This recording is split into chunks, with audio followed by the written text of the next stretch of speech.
प्रभु यीशु मसीह के सामर्थी और अद्भुत नाम में आज फिर से दिनांक 21 अक्टूबर दिन बृहस्पतिवार को आप सबका हम स्वागत करते हैं।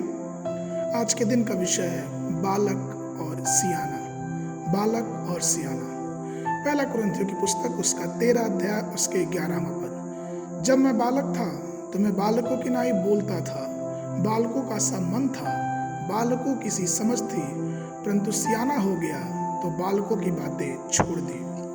प्रभु में मेरे प्रिय लोगों, मैं आज की सुबह यह सब बताना चाहता हूँ कि बचपन में जो हमारा बालक रूपी व्यवहार होता है और जब हम वयस्क हो जाते हैं, जब हम जवान हो जाते हैं, उस समय का व्यवहार बहुत ही अंतर रखता है।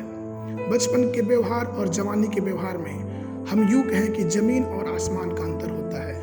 जब हम बचपने में होते हैं, जब हमारा बचपन होता है तो हम बचकानी गतिविधियों को अंजाम देते हैं।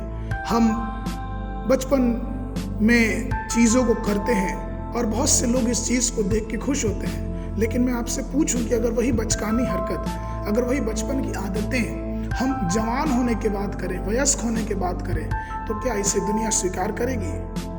मुझे लगता है कि नहीं। लोग फिर हमें दूसरी तरह से बुलाना शुरू कर देंगे। और इसलिए तो पहला कुरिन्थियों की पुस्तक उसका 13 अध्याय उसके 11 पद में पौलुस यह कहता है, जब मैं बालक था तो बालकों की नाई बोलता था, बालकों का सा मन था, बालकों की सी समझ थी, परंतु सियाना हो गया हूँ तो बालकों की बातें छोड़ दी है। मेरे प्रियो, यह हकीकत है कि जब हम बच्चे थे, जब हमने चलना शुरू किया और समय धीरे धीरे जब बीतता गया तो हमने चलना चालू किया। हम गिरते, फिर उठते, फिर चलते।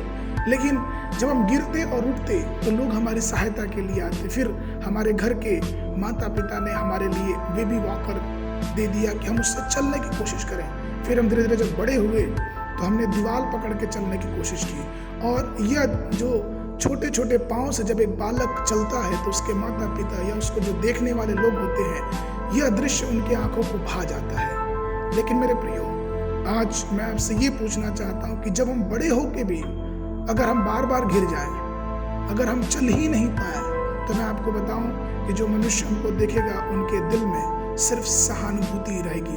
हमारे लिए हम सहानुभूति प्राप्त कर सकते हैं, लेकिन वो गिरना लोगों के आंखों को भाएगा नहीं। बस हम सहानुभूति लोगों की पा सकते हैं। ठीक उसी प्रकार से मेरे प्रियो, जब हम आत्मिक जीवन की शुरुआत करते हैं, जब हम आत्मिक जीवन में यीशु मसीह को अपना उद्धारकर्ता ग्रहण किया, तो बचपन में हम उस गिरावट को अनुभव कर सकते हैं। हम गिरते हैं, उठते हैं, फिर गिरते हैं, फिर उठते हैं। लेकिन प्रश्न ये उठता है कि जब हम आध्यात्मिक जीवन में परिपक्व हो जाते हैं और फिर भी हम बार बार गिरते हैं, तो मैं आपसे पूछना चाहूँगा, क्या इससे परमेश्वर दुखी नहीं होंगे? इसलिए मेरे प्रियो, बाइबल बार बार इस बात को दर्शाता है। पौलुस फिर से एक बार लिखता है इब्रानियों की पुस्तक उसका 5वां अध्याय उसके 13 और 14 पद में, क्योंकि दूध पीने वाले बच्चों को तो धर्म के वचन की पहचान नहीं होती, क्योंकि वो बालक हैं, पर अन्य जो सयाने हैं, जिनके ज्ञानेंद्रियां अभ्यास करते करते भले बुरे के भेद करने के लिए पक्के हो गए हैं। मेरे प्रियो, कई वर्ष तक अगर हम यीशु मसीह को जानते हैं, हम प्रार्थना दुआ करते हैं और फिर भी हमारी सोच एक बच्चे के समान है, तो हमें चाहिए कि हम अपनी सोच को परिपक्व करें, हम अपनी सोच को उस बचपने से निकालें। क्या आपको मालूम, जब एक छोटा बच्चा अपने घर में रहता है तो वो उत्साहपूर्वक अपने पिता की लौटने की प्रतीक्षा करता है। वह जानता है कि जब मेरे पिता या फिर मेरी माता जो घर से बाहर गई हैं, जब वो लौटेंगे तो कुछ ना कुछ खाने पीने के लिए लेके आएंगे, कुछ ना कुछ खिलौना लेके आएंगे। और ठीक उसी प्रकार से मेरे प्रियो, कई मसीही जीवन आज ऐसा ही हो गया है।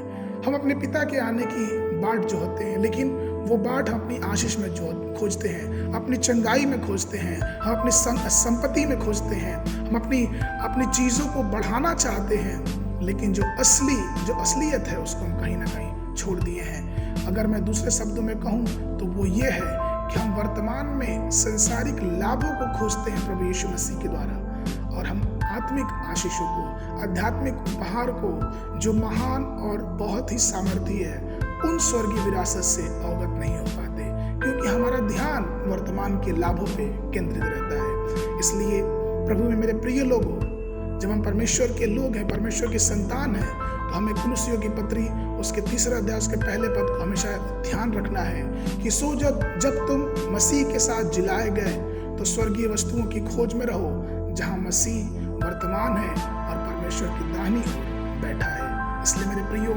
आइए हम सब उस परमेश्वर के खोज में लगे रहें, आध्यात्मिक वस्तुओं की चीज में लगे रहें, वस्तुओं की खोज में लगे रहें, जहां परमेश्वर हमेशा से विराजमान है।